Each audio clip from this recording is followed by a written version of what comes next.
Far above the ruined world, the last of humanity lived in a floating city called Miss Gun. Kanata and the others attended school in the Sky Wizard Division. One day, Chloe met with Freya to deliver documents regarding Fireteam E601, a squad made up of lower-class students. The first member was Rico. Chloe asked if Rico had issues with delusions, but Freya told her not to question it and simply read the documents. Rico ranked near the bottom of the Sky Wizard Division. People even labeled her class as Class F due to their poor performance. The general public considered someone like her a failure, but Rico believed herself to be a goddess hero destined to save the world. Chloe noted that Rico's 3 requests for resubmission had been rejected, with the comment that instead of apologizing for missing tasks, Rico should have apologized for not completing her homework. The second member was Lekti. She was a girl who dreamed of becoming a sky wizard to protect the people of Miss Gun by fighting the demon beetles. Although she admitted the thought frightened her to the point of shivering, she found joy in the idea of protecting others. Lekti was seen as someone very responsible. However, Freya commented that kind-hearted children were often the ones to fall first. Those without magic were fated to lose their memories after being killed by the beetles. That was why Lekti wanted to fight for those who had already lost everything. She was easily nervous and anxious, and her entrance exam results were poor. Still, Lekti came from a family known for their twin-blade magic sword style, and her sincerity could not be overlooked. She hoped her future as a sky wizard would shine brightly. The final member of Fireteam E601 was their leader, Miss Aura. In her very first semester during practice exams, she lost 57 times and never secured a single victory. In the following evaluations, she lost 10 more times without a single win. During her second semester, the losses continued and she was defeated 57 more times, bringing her record to 124 consecutive defeats. In short, Miss Aura was recommended to voluntarily withdraw from the academy. Chloe suspected that Miss Aura was struggling with obstacles she could not overcome. Rico, Lekti, and Miss Aura were considered the weakest group in Fireteam history, earning Fireteam E601 the title of the worst. Freya asked Chloe to do something about them.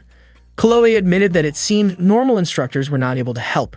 Freya warned her that this was not just a request, but an order. As the head of the Sky Wizard Division, me and Chloe had no choice but to accept.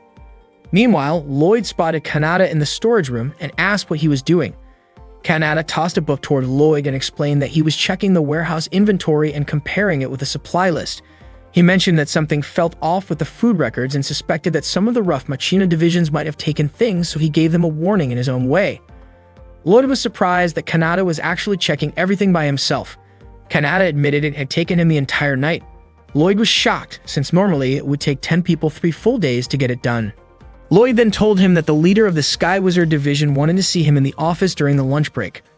After that, Kanata hurried out of the storage room, hopped on the train, and got off at ground station. As he walked toward the office, he accidentally bumped into Miss Aura, who was rushing past him. Miss Aura scolded Kanata for not paying attention, and in the confusion, his hand pressed against her chest by mistake. Embarrassed, Miss Aura blushed and asked if Kanata was implying that she looked flat. Kanata did not deny it, which made Miss Aura even more upset, and she called him disgusting. To make things worse, the bread with jam Miss Aura had been eating spilled onto Kanata's pants. Miss Aura looked disappointed because her breakfast was ruined, and she demanded that Kanata owed her for it. Kanata found it strange since his pants were now stained with jam, and he thought she should be the one apologizing. Miss Aura explained that she had barely slept, so she was in a hurry, eating on the way just to make it to practice on time. As Kanata stood up, the bread slid off his pants. Miss Aura, still annoyed, shouted for help and told people that there was a creep nearby. But when she turned back, Kanata had already disappeared. At that moment, Kanata was busy trying to wash the jam off his pants, but the red stain looked hard to remove. He then noticed Rico smiling at her own reflection in the glass window of a nearby building. Curious, Kanata wondered what she was doing. Their eyes met, and with full confidence, Rico asked if her beauty had already mesmerized him. Kanata dismissed it as just another one of her eccentric habits. Rico teased him back, calling him a stalker, and Kanata replied that she was simply weird. Rico proudly claimed to be the reincarnation of a goddess, which explained her beauty. She warned Kanata not to fall in love with her, saying that the only person allowed to adore such beauty was Rico herself.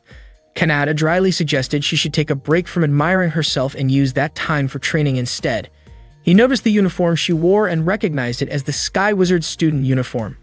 Rico told him that she disliked exhausting activities like training, especially those that made her sweat.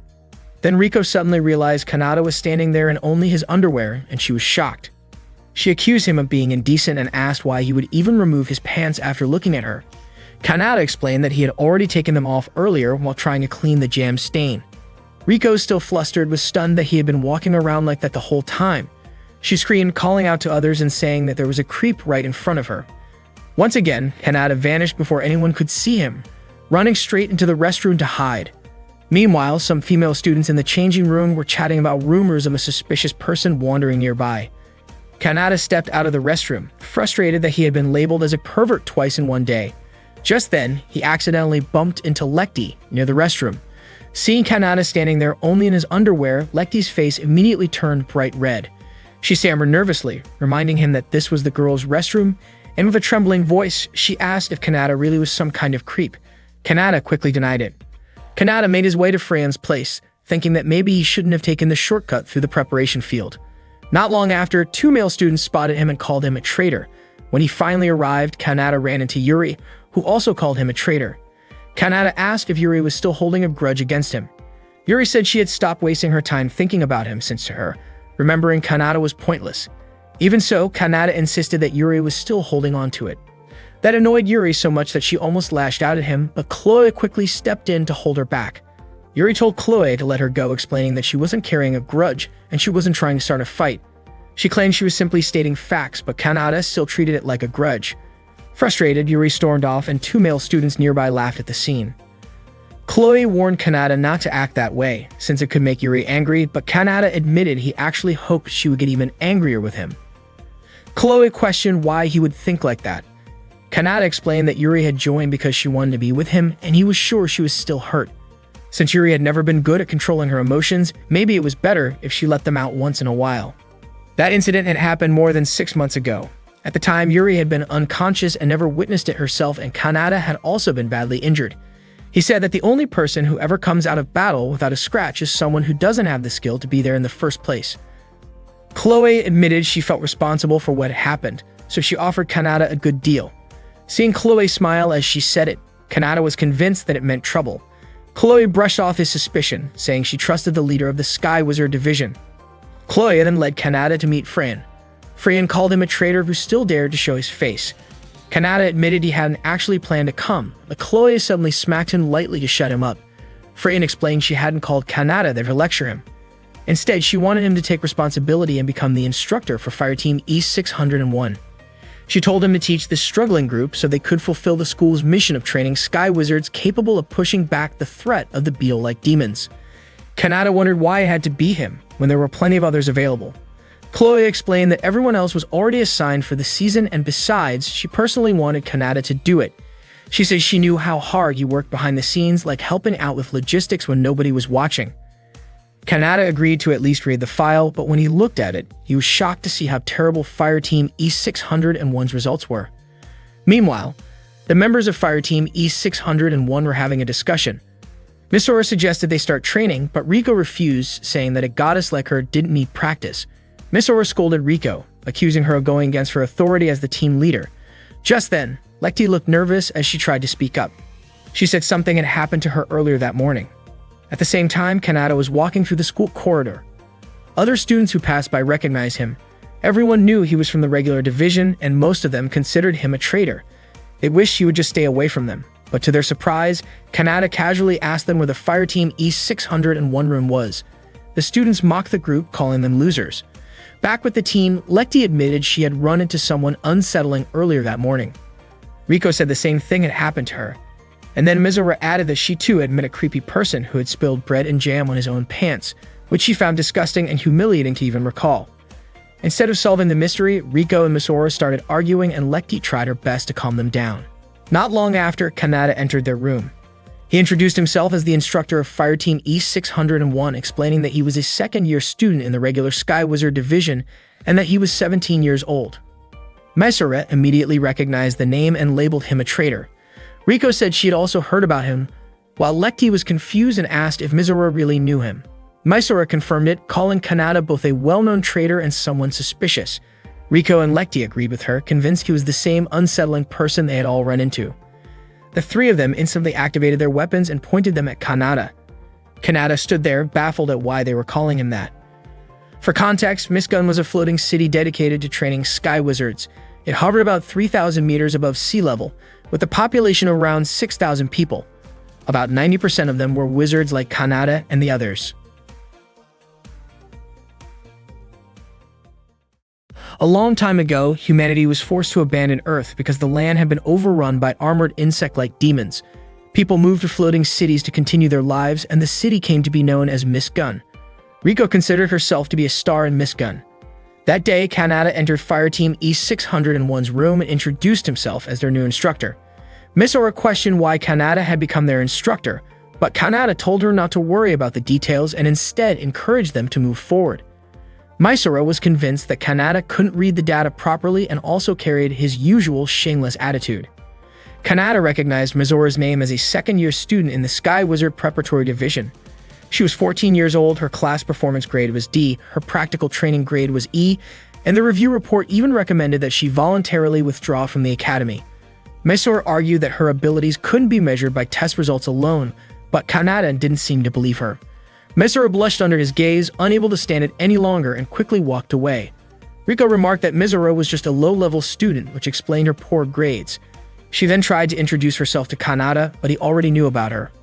Riko was also a second-year student in the Sky Wizard Preparatory Division with an A in classroom grades. However, because she missed her homework, her practical training grade was marked as an F. Normally, E was the lowest grade, but for some reason, Riko had received an F. Riko admitted that she couldn't leave her hair messy, so she had skipped it. Kanata then pointed out that Lekti was another second-year student in the Sky Wizard Preparatory Division with equally poor grades that rivaled Misora's. Her practical exam results were unstable, as she would win and lose against the same opponents. Hearing this, Lekti felt guilty and apologized. Just as Kanata was about to begin teaching, Misora voiced her objection, saying she didn't want a so-called traitor instructing them. Lekti, confused, asked why Kanata was being called a traitor. Misora explained that about 6 months earlier, Kanata had fought against several insect demons and managed to escape unharmed. But ever since then, he had been seen as a coward, frequently skipping missions and missing important ranked matches where his team should have earned an S rank. After repeatedly disappointing people's expectations, Kanata earned the nickname of traitor. Misora said she couldn't allow someone so irresponsible to be her teacher. Kanata replied that Misora was free to voice her complaints to the head of the Sky Wizard Division, then asked whether she felt embarrassed because she had never won a first-rank match. Misora told him not to underestimate her. She admitted that she felt ashamed, but she still wanted to become a great Sky Wizard and didn't want to waste her time. Riko argued that Kanata's remarks about her were inaccurate. Despite her young age, she had already been praised as the reincarnation of a goddess and her abilities were more than adequate. Lekti added that she didn't want to skip the training either. Kanata told them that people used to call him the Black Sword Master Kronos, and as their master, he would train them properly. If they worked hard, they could reach his level of strength or even surpass him. He asked them to imagine themselves defeating fire teams ranked above them, contributing in a dramatic way to humanity's fight against the insect demons. Inspired, the three girls imagined how cool it would be to fight those creatures. Misora eventually agreed to be trained by Kanata, but Riko refused, saying that as a goddess she wasn't willing to sweat or work hard. Misora grew frustrated, pointing out that this very attitude was why Riko couldn't achieve good results. Riko countered that it was only Misora and Lekti who had failed to produce results. Misora challenged Riko to prove it, but Riko simply mocked her. Kanata asked if Riko's exam results had been graded by Freyan, but Riko dismissed the need for exams altogether. Kanata said he had never seen Riko's true abilities, so based on the data, he had to consider her at the same level as Misora. Riko, however, refused to accept being compared to Misora, insisting that a goddess like her could never be placed on the same level. Kanata told her to demonstrate her abilities during training. Riko warned him not to fall for her once he saw her outstanding talent. Kanata then asked Lekti for her opinion. Lekti, embarrassed, struggled to speak up. Misora encouraged her to look people in the eyes and say what she truly meant with confidence. But instead, Lekti lowered her head and apologized. Kanata asked whether she was apologizing because she didn't want to join the training. Lekti admitted that her apology was actually meant for Misora. Misora then pulled Lekti closer to Kanata, and with encouragement, Lekti finally managed to say that she wanted to do it and was willing to join the training with Kanata. That afternoon, Yuri and Chloe were chatting in the cafeteria. The female students around them admired the two of them for protecting the city. Chloe waved to greet those students, which made them really excited, and she asked Yuri to wave back as well. Yuri admitted she still was not used to being treated like that.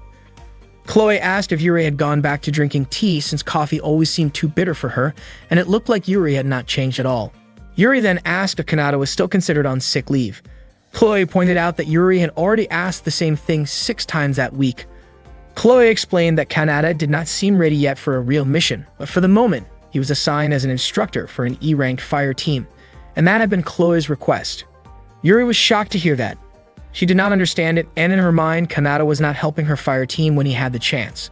Instead of supporting their logistics, he chose to go teach others, which felt selfish to her. Chloe reminded her not to speak poorly about Kanata. Chloe explained that keeping the peace was their duty as sky wizards, and she was sure Kanata felt the same. When Yuri asked how Kanata was doing at that moment, Chloe answered that he seemed to have started his lessons by flying through the skies. At that same time, Kanata was flying with Mizora, Riko, and Lecty. When he reached a good altitude, he stopped to begin the exercise.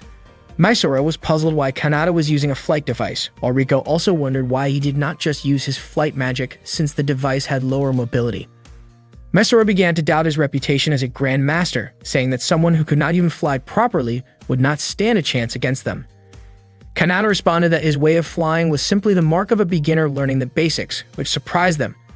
Riko questioned why Kanata would choose such a basic program to test their skills, while Lecty just hoped he would train them seriously. Kanata then told them they could attack him with their alchemized arcana weapons at full strength. If they could defeat him, the training would end.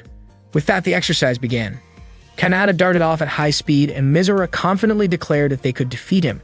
She immediately chased after him, and Lecty followed soon after. Riko was frustrated by how recklessly her teammates were rushing after a fleeing target without even a plan. Seeing Mizora chasing him, Kanata thought to himself that their team truly lacked coordination, though he admitted that Mizora's speed was not bad at all. He shouted back, asking if she really thought she could catch him alone. Mizora said she was certain, even claiming that Kanata should not be upset if she managed to land a hit. Kanata pushed his speed higher, but Mizora stayed on him, surprising him with her stamina. Before long, Mizora activated her arcana weapon, a magic sword cannon called Ragrid. She swung it toward him but kept missing. Kanata noticed that she was not able to make sharp adjustments if she only kept striking wildly. Mizora grew more exhausted but refused to stop. At that moment, Kanata prepared to fire a shot of his own. He sped up again, and Mizora assumed he was just trying to run away to avoid her attacks. Kanata praised her speed and stamina, saying they were actually quite impressive. Just when Mizora moved in for another strike, Kanata suddenly changed direction and disappeared into the clouds, leaving her confused and searching for him. Meanwhile, Lecty appeared behind Kanata, aiming her weapon at him. Kanata asked her what the name of her weapon was since it looked impressive. Lecty answered that it was called Amano Habakiri. Kanata was surprised, noting that she should have been able to land a blow if she had only tried. He encouraged her not to hesitate. Lecty began attacking, but Kanata was able to block her strikes. She was startled when she found herself too close to him, her face turning red before she quickly backed away and swung her weapon again. Kanata wondered why her movements had suddenly become inconsistent, asking if she was only stalling for time. Lecty attacked again, and Kanata realized her movements had actually become smoother. Her reflexes were quite good, but she kept making mistakes, most likely because she did not fully trust her own abilities. Kanata stopped her strike and told her that she had real potential. Embarrassed, Lecty pulled away and repeatedly apologized. From a distance, Riko had been waiting for her chance. She aimed her magical weapon, Athena, and fired. Kanata sensed the attack and managed to dodge, but the shot flew toward Lecty, who was standing near him. Kanata immediately pulled her aside and deflected the magical blast. Riko was stunned, realizing Kanata had actually reduced the strength of her shot before it could do any real harm. Kanata asked Lecty if she was alright, and she nodded. According to Kanata, it had been a good shot, and when an attack was too precise, it actually became easier to dodge. Riko wondered why that was the case, and Kanata explained that her aim was not bad, but her intention to strike felt as obvious as sending a telegram. He then asked if Lecty and Riko had tried combining their movements while flying. Lecty admitted that she had been very scared. Riko pointed out that Lecty's movements were smoother compared to Mizora's, who always seemed restless and scattered wherever she was. Because of that, Riko said it was natural for her to try sensing with Lecty in order to land better shots. Kanata questioned why, if Riko could calculate things so thoroughly, she did not seem concerned about her own teammates. Riko claimed that she was a goddess, uninterested in ordinary human matters. Meanwhile, Mizora kept shouting while searching for Kanata. She was annoyed and exhausted since she still had not found him. Later that night, while Mizora, Lecty, and Riko were changing clothes together, Mizora admitted she was upset because they had failed to catch Kanata, even though there were 3 of them. Lecty apologized, saying her skills were not good enough. When she noticed Mizora struggling to unfasten her bra, Lecty helped her. Mizora thanked her and said it was not her fault, admitting she might not have given Lecty any useful directions. Riko then commented that fire team leaders should be able to assess the battlefield properly, unlike what Misora had done. She also contrasted that with herself, who she described as beautiful. Misora became irritated by Riko's words. Riko told Misora not to feel down since it was only natural that she was taller and more developed physically, claiming that was what separated ordinary people from a goddess. Misora replied that she was not upset and that such things did not matter to her. However, when she noticed Lecty's figure, she was surprised and started crying, not believing how Lecty could be more developed than her. Riko reassured her that such differences had nothing to do with someone's abilities as a sky wizard. Misora was touched by her words, but at the same time, seeing both Riko and Lecty made her feel uneasy. What bothered her even more was when Riko playfully described Misora's body in a mocking way, which made Misora scold her. Lecty quickly tried to calm both of them down. Kanata had realized that Misora had a hot temper and often lost sight of her surroundings, while Lecty's lack of confidence caused problems whenever she faced enemies. Riko, on the other hand, was the complete opposite of Lecty, but the distance between her and her teammates was too wide. To Kanata, they were like puzzle pieces shaped oddly, but he thought it would be amusing if he could somehow fit them together. Riko, however, refused to accept Misora as the leader of the fire team since as a goddess, she did not want to be under Misora's command. Misora argued that she was the one who had started the fire team, so it was her responsibility to lead. Riko countered that being first in line did not automatically earn respect. At that moment, Lecty tried her best to calm the two of them down as they argued. Soon after, Kanata opened the door to the changing room to announce the next stage of their training. Unfortunately, he accidentally caught sight of the three girls and only their undergarments. In shock, they immediately activated their weapons and accused Kanata of being inappropriate.